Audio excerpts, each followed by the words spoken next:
오늘 이 시간까지 그래도 남아서 예배드리는 분들은 그만큼 말씀을 사모하는 분들인 것 같아요. 그죠? 그래서 참 귀하다 생각이 들어요. 가셔도 되는데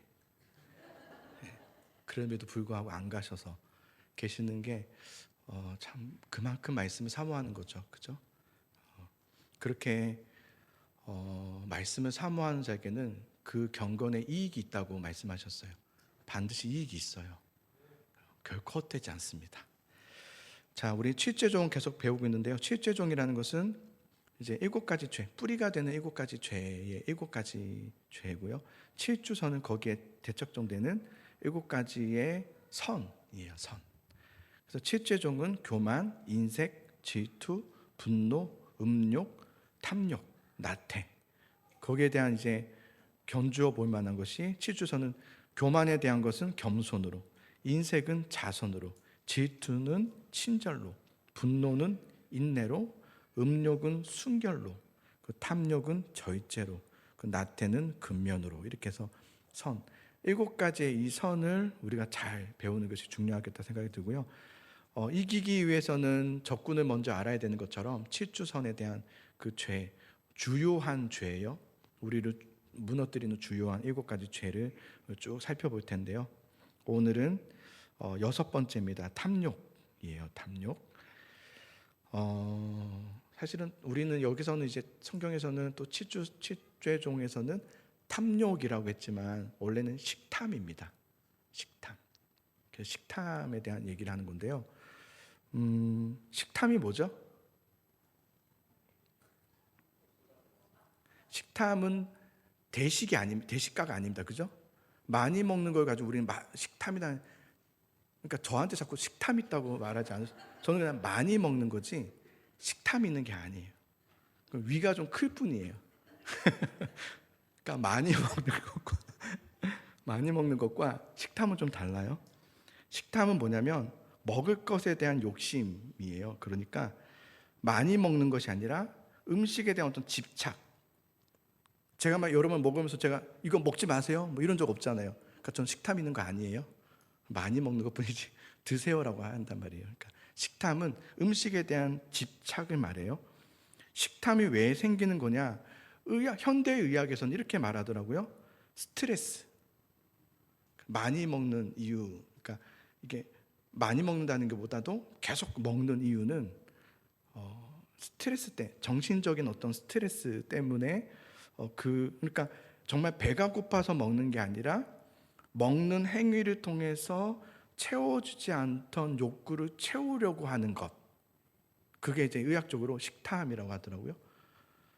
그러니까 식탐은 음식 이상의 다른 욕심을 내는 거죠. 그죠? 음식 자체의 욕심이 아니라 음식 외에 다른 것의 욕심을 가지고 먹는 것. 그래서 성경에서도 사실은 식탐이라고 얘기해요. 식탐. 근데 그것을 음식 이상의 다른 것에 대한 욕심을 식탐이라고 하기 때문에 우리가 더 이해하기 쉽도록 탐욕이라고 이제 우리가 명칭하는 거예요. 탐욕. 그러니까 탐욕이라는 것은 뭐냐면 식탐과 같은 의미인 거예요. 만족함이 없이 끊임없이 어떤 다른 것을 소유하고자 하는 것, 그것을 가지려고 하는 것을 탐욕이라고 하는, 식탐과 같은 의미로 탐욕이라고 하는 거예요. 자, 탐욕이 왜 성경에서는 조심해야 된다라고 하는 거냐면, 탐욕을 우리가 갖게 되면 길을 잃게 된다는 겁니다. 길을 잃어버려요. 우리 교회는 아니고요. 다른 교회 목사님께 들은 얘기인데요. 실제로 이렇게 들었어요. 성도님이 그 목사님께 한참 정치적으로 어지러울 때, 우리 교회는 이제 정치 얘기 안 하잖아요. 너무 감사해요. 진짜 안 하더라고요. 정말 감사해요. 그 성도님이 목사님께 물었대요. 목사님은 좌파입니까 우파입니까? 그렇게 물었대요. 자기는 좌파인데 어느 교회 목사님이 좌파의 언행으로 설교를 했다는 거예요. 그래서 그분이야말로 진짜 참목자래요. 사실 좌파니까. 그 또 어떤 성도는 나는 우파인데 이 시대 가운데 우파의 말을 설교 시간에 했다는 거예요. 그 목사님이야말로 정말 영적인 목사님이라고 얘기했다는 거예요. 실제로 이게 우리나라에 일어났던 일들입니다. 저는 이런 얘기를 좀 들어보면서 결국은 자신의 탐욕을 채워주는 누군가가 말을 하고 앞에서 또 자신의 욕심을 공감해주는 말을 하는 것을 가지고 진리라고 얘기하는 시대가 되어버렸구나 라는 생각이 들었어요. 그러니까 진리가 이제는 뭐냐면 내 생각과 맞는 것이 진리인 거예요. 내가 동의하고 나는 이렇게 생각해, 나는 그것이 맞다고 생각해 라고 하는 것은 누군가가 지도자가 말을 해준다면 그 지도자는 참 진리라고 생각하는 거예요. 우리는 이런 시대를 살고 있구나. 이게 탐욕이에요. 저는 왜 이렇게 나라가 어지러운가를 생각해 볼 때 어디가 더 진리이기 때문이 아니라 탐욕의 시대구나라는 생각이 듭니다. 다 탐욕에 빠졌습니다. 탐욕이라는 게 그거잖아요. 내가 맞다고 하는 것을 추구하는 거예요. 그거를 가서 채우려고 하는 거예요. 탐욕에 사로잡히게 되면 그 나라는 길을 잃게 됩니다. 교회도 마찬가지입니다. 교회가 탐욕에 빠지면 길을 잃게 됩니다. 어느 교회 가보니까 앞에 현수막에 이렇게 목표 올해 100명 이렇게 적어놨더라고요. 100명 제가 되게 적게 부른 거지만 보통은 우리가 지금 이 정도면은 한 200명 거기까지가 이제 그게 1년의 목표인 거예요. 저는 탐욕이라 생각해요. 경건을 가장한 탐욕. 왜 탐욕에 이렇게 빠져들게 되었을까? 뭐 한국교회라고 얘기하기도 그렇지만 우리를 다 포함하는 거죠. 이 교회들은 왜 이렇게 탐욕에 빠졌을까를 생각해 볼 때 저는 말씀을 잃어버렸기 때문이라고 생각합니다. 말씀을 잃어버렸다. 되게 의아하죠? 요즘 같은 시대에 여러분 이 핸드폰 하나로 말씀은 어느 교회든지 이제 다들 우리 교회도 지금 유튜버가 있어요. 어느 교회든지 유튜브에는 다 들어와 있고요. 어느 쟁장한 목사님들의 설교를 정말 좋은 분들 많습니다. 예, 좋은 분들 설교 정말 많아요. 지금은 설교나 말씀을 아주 쉽게 접할 수 있는 시대가 이런 시대가 아마 지구상 역사상 태초에 천지를 창조하신 이후로 처음일 거예요. 이렇게 언제든지 말씀을 읽을 수 있고 들을 수 있는 시대는 지금이 처음이고 지금 같은 시대는 없었습니다. 그러나 아이러니하게도 지금 같은 시대만큼 성경으로 살지 않던 시대는 없었습니다. 말씀을 잃어버렸습니다. 설교만 정말 설교만 듣습니다. 너무 재밌지 않아요? 정말 설교만 들어요. 주일께 그 얘기는 빼자. 그래서 설교만 들어요. 성경을 내 목소리로 읽고 내 마음의 경험을 통해서 쌓아져가는 그런 주야로 묵상하는 삶이 없습니다. 그런 삶이 없어요. 말씀은 묵상하는 삶이 없습니다. 설교는 많은데 좋은 설교는 정말 무수히 이번 주도 오늘도 주일날 우리나라에 도대체 몇 개 설교가 유튜브로 이제 들어왔을까요? 그죠? 저를 포함해서 엄청난 몇백만 개가 될까요? 지금 등록됐을 거란 말이에요. 그만큼 설교가 많지만 그럼 감사한 일이긴 하죠. 언제든지 설교를 들을 수 있고 말씀을 우리가 언제든지 읽을 수 있으니까. 그러나 그런 것들이 여러분 성경을 대신해 줄 수는 없습니다. 그거는 우리가 좀 분명히 딱 짚고 넘어가야 돼요. 유튜브로 설교 듣는 것으로 신앙을 대신할 수는 없습니다.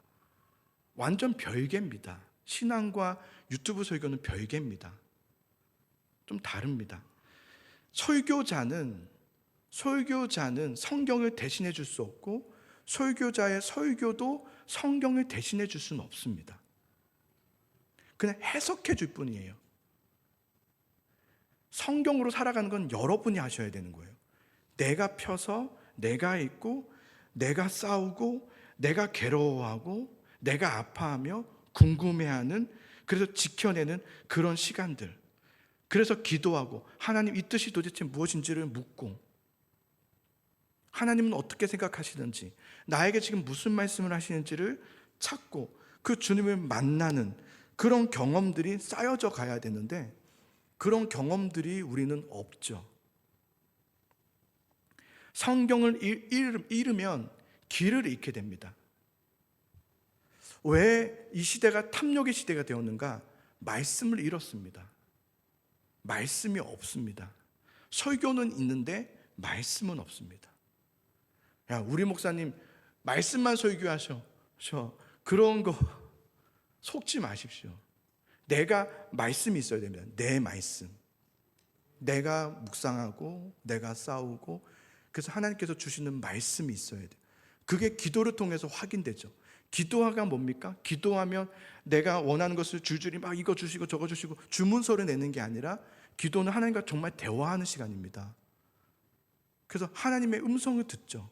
그 주님의 뜻이 뭔지를, 그 방향을 잡죠. 아, 그렇구나. 그리고 거울을 보게 되죠. 아, 주님, 내가 그랬군요. 말씀과 기도가 같이 갈 때 주님과의 교제가 일어나죠. 근데 지금은 그런 것이 없어졌다는 거예요. 말씀을 잃어버리니 탐욕으로 빠지게 되죠. 탐욕으로 빠지니 길을 잃어버립니다. 디모데전서의 배경이 뭐냐면, 디모데전서를 목회서신이라고 합니다. 사도 바울이 영적인 아들 디모데에게 쓴 편지죠. 그러나 사실은 더 정확하게는, 그러니까 우리가 선배 목사가 후배 목사에게 쓴 글이구나라고 보시면 안 되고요. 목회서신이라는 것은 이런 거예요. 이전에 기존 세대, 이 세대는 누구냐면 예수님을 경험한 세대들입니다. 예수님과 함께 살았고 예수님께 배웠던 그들의 세대의 교회들이죠. 근데 그 세대들이 이제 그 다음 세대들에게 주는 메시지가 목회서신입니다. 그러니까 그 다음 세대는 예수님을 만난 적이 없어요. 그러나 사도들을 통해서, 말씀을 통해서 배운 자들이에요. 그 1세대가 2세대들에게 주는 편지가 바로 디모데전 후서입니다. 그게 목회서신이라고 해요.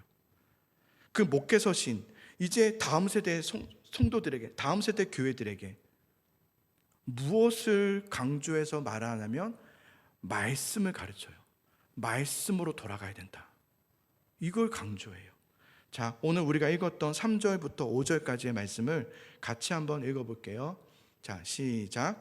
누구든지 다른 교훈을 바른 말 곧 우리 주 예수 그리스도의 말씀과 경건에 관한 교훈을 따르지 아니하면 그는 교만하여 아무것도 알지 못하고 변론과 언쟁을 좋아하는 자니 이로써 투기와 분쟁과 비방과 악한 생각이 나며 마음이 부패하여지고 진리를 잃어버려 경건을 이익의 방도로 생각하는 자들의 다툼이 일어나느니라.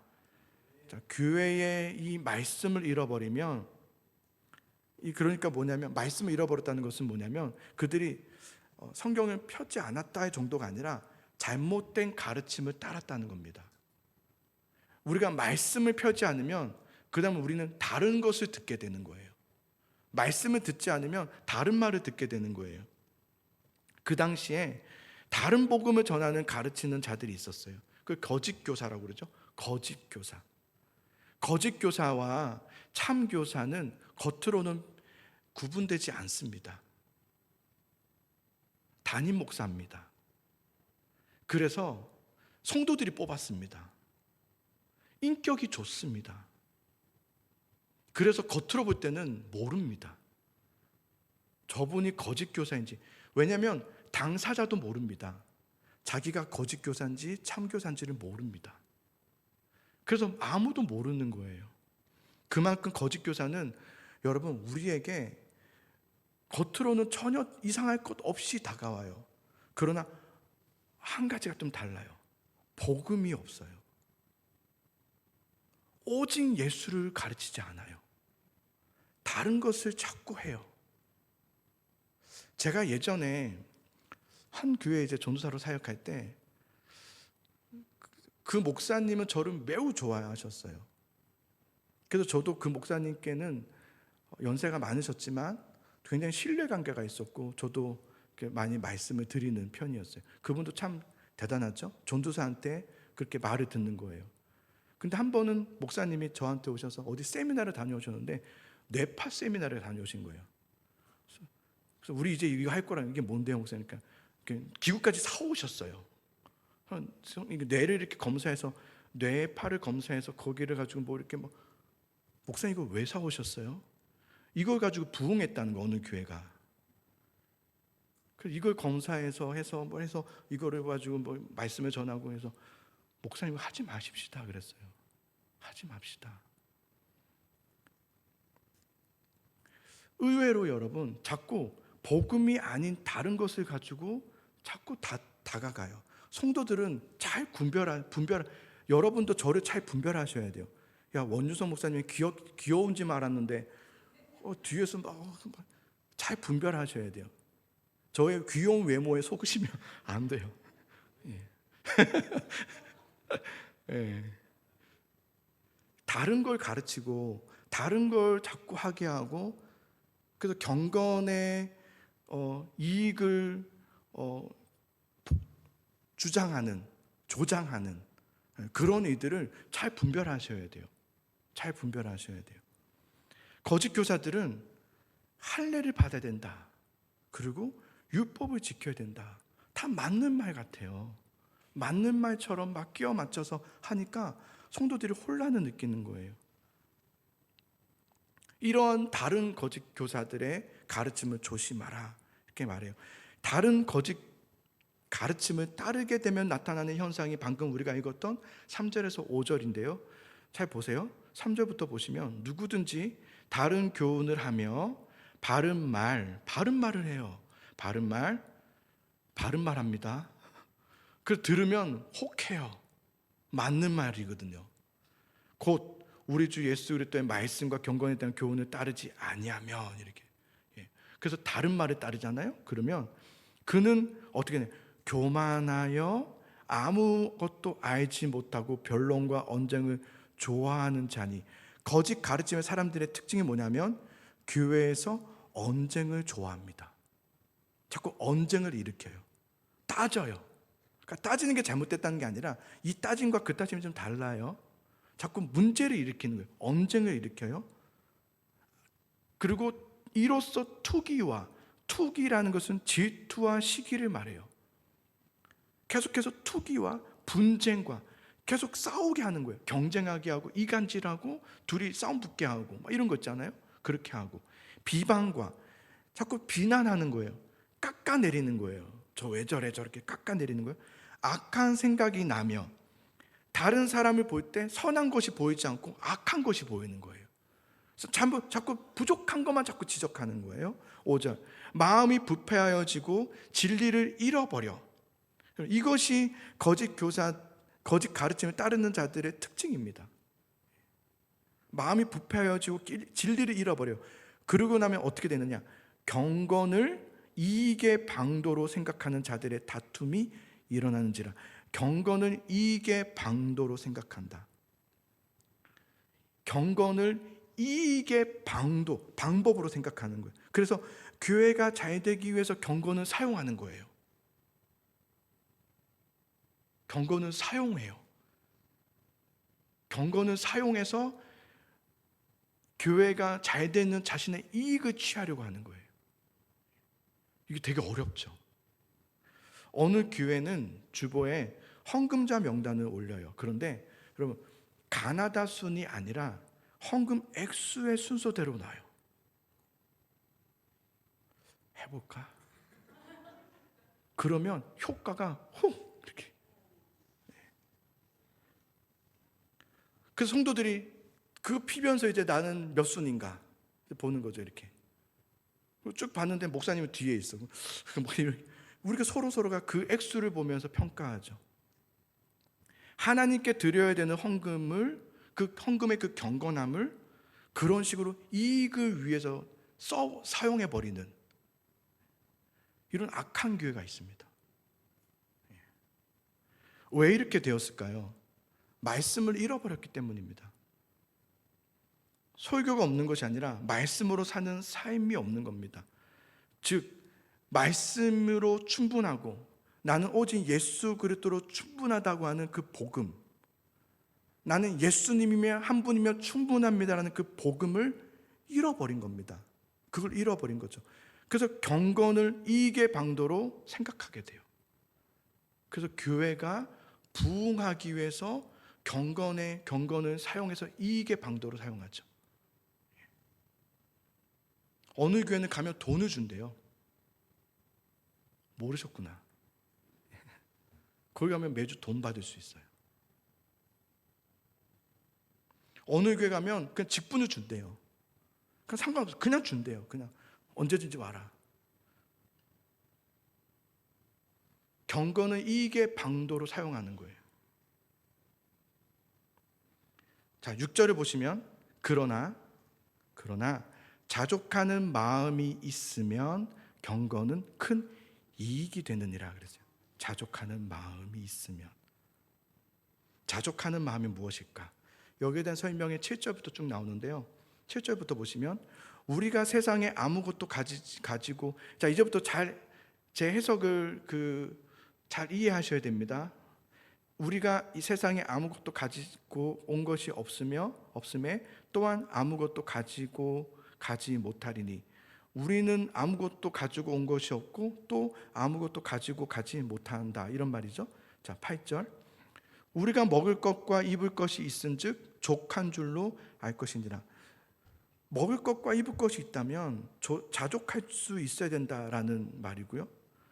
먹을 것이 없는 사람도 없고 입을 옷이 없는 사람도 없어요. 먹을 것도 있고 입을 옷도 있어요.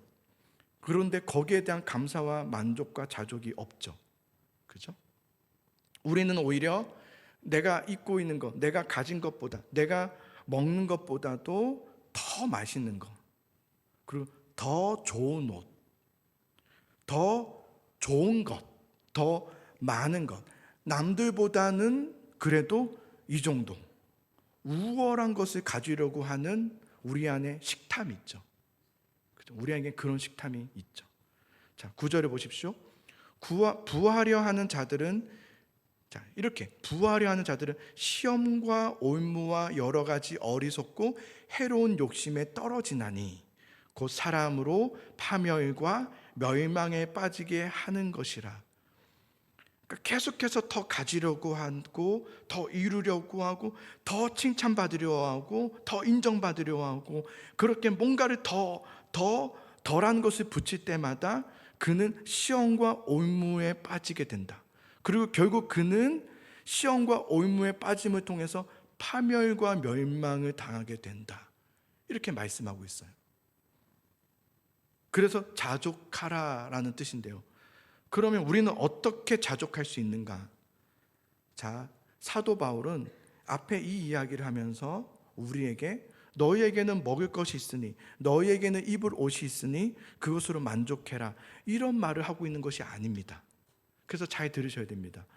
너희에게는 그래도 이 정도 있잖아, 이 정도 있으니까 감사해야 하고, 저 정도 있으니까 감사해야지, 그것으로 그냥 만족해, 이런 말을 하는 게 아니라, 바울이 지금 말하고자 하는 자족함이라는 것은 내게, 빌립보서 말씀이죠, 내게 능력 주신 자 안에서 내가 모든 것을 할 수 있다는 믿음에 대한 얘기를 하는 거예요. 그러니까 자족은 믿음에 대한 얘기입니다. 디모데야, 하나님께서 너에게 먹을 것 공급해 주지 않았니? 입을 것 공급해 주지 않았니? 그렇죠? 우리가 지금 먹을 거 있으니까, 입을 거 있으니까 만족해라, 이 말이 아니라, 생각해 보니까 우리가 지금 입고 있는 옷들, 또 우리가 먹고 있는 음식들, 지금 내가 살고 있는 이런 삶들은 사실은 나에게서 나온 것이 아니에요. 그죠? 우리는 빈손으로 왔지만 빈손으로 온 우리를 하나님께서는 먹이시고 입히시고 돌보심으로 우리는 이렇게 살아가고 있었어요. 너희는 그러니 하나님이 너희를 위하시니 너는 무엇을 두려워하느냐?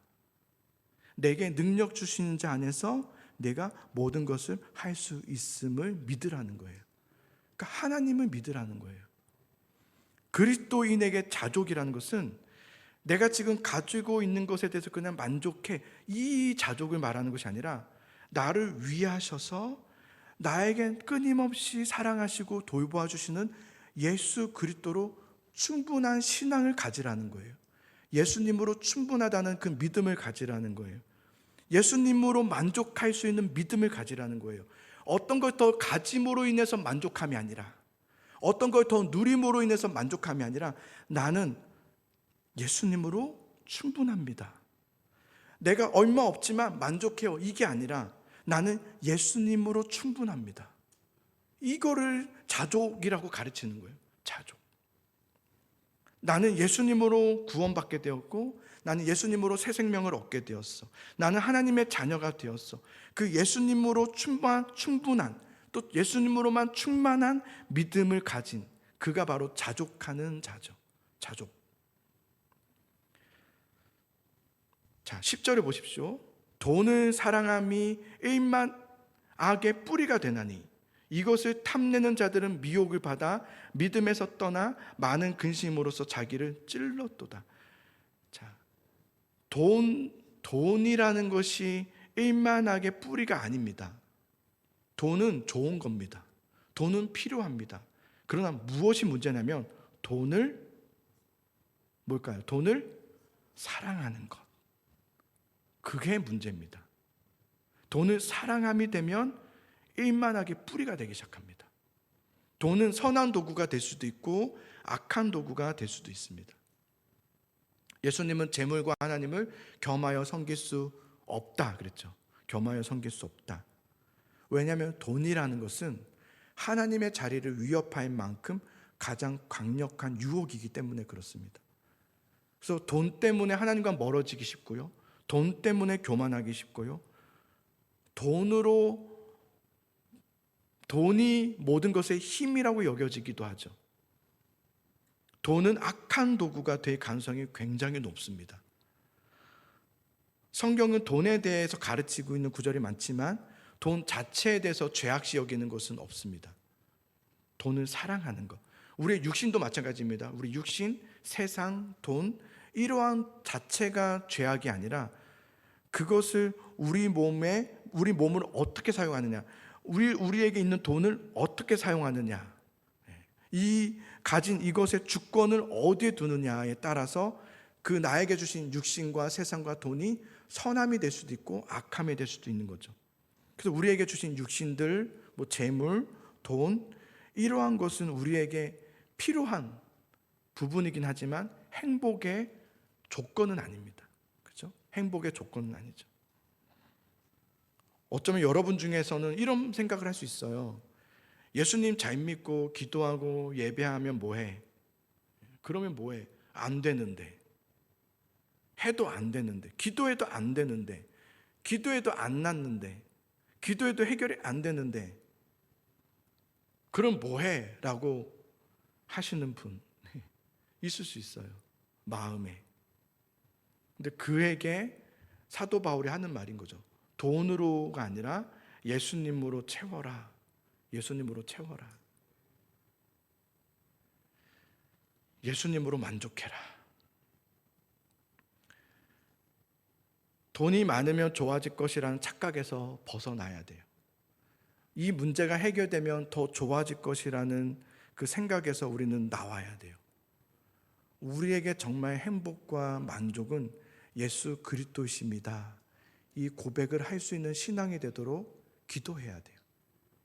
문제를 해결해 달라고 할 것이 아니라 이 문제 속에서 예수님만이 나의 모든 것 되십니다 라고 하는 이 믿음을 달라고 기도하셔야 돼요. 믿음은 구하셔야 돼요. 달라고 기도하셔야 돼요. 그래서 어떻게든 이 문제가 해결될까? 어떻게 하면 나아질까? 어떻게 하면 부자 될까? 이렇게 돈이라는 것을 사랑함이 되면 일만하게 뿌리가 되기 시작합니다. 그럼 그는 그렇게 탐내는 자들은 오늘 말씀처럼 미혹을 받아 믿음에서 떠나고 많은 근심으로써 자기를 찌르는 자가 됩니다. 자기를 찌르는 삶을 살게 되죠. 그러나 6절에 자족하는 마음이 있으면 경건은 큰 이익이 되느니라 그랬어요. 자족하는 마음이 있으면 경건은 큰 이익이 됩니다. 말씀을 사랑하시는 여러분 되시기를 바랍니다. 예수님을 사랑하시길 바라요. 예수님을 최고로 생각하시길 바라요. 그럼 말씀을 듣는 것으로 끝내지 말고 진짜 말씀만이 나에게 모든 것 되십니다. 이 마음, 예수님으로 나는 정말 충분합니다. 이 마음이 그 경건은 그에게 큰 이익이 된다고 했어요. 그 믿음의 길로 나아가시길 바라요. 그래서 더 가지려고, 더 누리려고, 지금 없으니까 더 가지려고 하고 하지 마시고 없을 때 고백할 수 있는 게 자족의 믿음이에요. 나는 예수님으로 충분합니다. 나는 주님밖에 없어요. 그리고 더 더 없어지게 되어더라도 계속해서 주님은 나의 모든 것 되십니다. 이 경건은 그에게 큰 이익이 됩니다. 반드시. 그래서 우리가 살고 있는 이 시대는 정말 돈, 부유함, 성공 이런 것이 너무 추구되는 시대인 것 같아요. 탐욕의 시대예요. 이 탐욕의 시대일수록 우리는 이 시대를 따르지 말고 말씀을 따르고 예수님을 따라가는, 예수님으로 충분한, 아마 오늘 그래서 이렇게 주일 오후 예배까지 오신 분들은 아마 그래도 내가 권사인데 해서 오신 분은 없었을 거예요. 그래도 밥 먹고 밥값이라도 해야지 하고 오신 분도 없을 거예요. 그럴 거면 돈 내고 밥 먹으세요. 그렇지 않을 거죠. 그죠? 그런 게 아니라 그래도 오늘 예배 드리고 밥 먹었으니 졸립지만 예배 또 드려야지 하고 이렇게 오신 분들일 거예요. 그런 경건은 우리에게 큰 이익이 됩니다. 반드시 이익이 돼요. 새벽 예배 드리는 것이 쉽지 않습니다. 저도 쉽지 않아요. 저는 근데 왜 안 빠지냐면 제가 빠지면 안 되잖아요. 그래서 안 빠지는 거예요. 만약에 제가 여러 번 같았으면 한두 번 빠졌을 거예요. 오늘만 좀 자자 이렇게 했을 거예요. 자는 게 좋잖아요. 저도 좋아해요, 자는 거. 빠질 수 없으니 하니까 감사하긴 한데요. 힘들어요. 그러나 그것이 유익이에요. 진짜 유익해요. 제가 설교를 준비하잖아요. 힘들어요. 매일마다 새벽 설교를 준비해야 되고. 그런데 저에게 유익이 돼요. 진짜 경건은 유익이에요. 경건을 가지고 내 성공을 위해서 쓴다면 그에게는 경건은 멸망이에요. 그러나 참된 경건은, 하나님을 향한 사모하는 경건은 나에게 정말 유익이 돼요. 이익이 돼요. 잘하고 계십니다. 잘하고 계시니까 더 하나님 앞에 세워져 가고, 넘어지더라도 다시 일어나서 주님 붙잡고, 이 시대의 풍토를 따르지 마시고, 이 시대가 막 시끄럽고 막 하잖아요. 탐욕으로 보여주셔야 돼요. 야, 탐욕의 시대구나. 이제 정치든 사회든 다 탐욕으로 가득 찼구나. 주여, 나는 탐욕을 따르지 않고 말씀으로 일어나게 하여 주옵소서. 그렇게 기도하고 나아가면 좋겠어요. 우리 같이 94장 찬송하고 마치겠습니다.